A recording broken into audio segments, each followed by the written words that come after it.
In today's video, I'm going to teach you how to change visibility settings in Trello. By the end, you'll know exactly where to look, what each option means, and how to switch your board's visibility with confidence.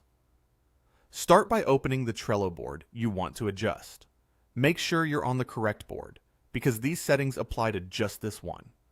Once the board is open, look toward the top left area, right next to the board's name. You'll see a small visibility button that shows the current setting. It might say Private, Workspace, Organization, or Public. This label tells you who can currently see your board. Go ahead and click that visibility button. A drop-down menu will open with the available visibility levels. From here, you can select the one that fits your needs. Let's quickly clarify what each option means so you can make the right choice. Private means only people you've added to the board can see it. This is best for personal projects or sensitive work. Workspace makes the board visible to everyone in your Trello workspace, which is great for team collaboration without sharing it with outsiders.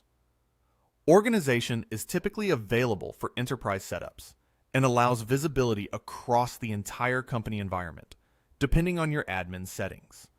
Public makes the board visible to anyone on the internet, and it can be indexed by search engines. If you choose public, be absolutely sure there's no sensitive information on your cards, descriptions, or attachments.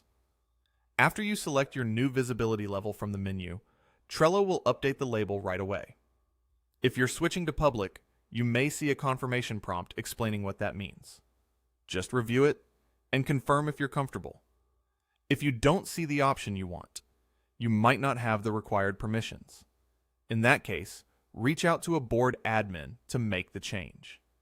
You can always return and switch the visibility again later using the same button.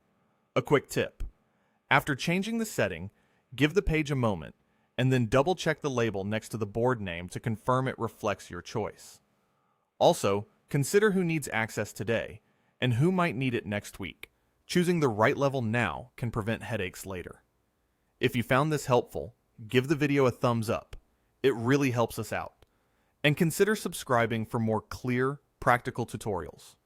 Let us know in the comments what you think and if there's anything we can do to improve future videos.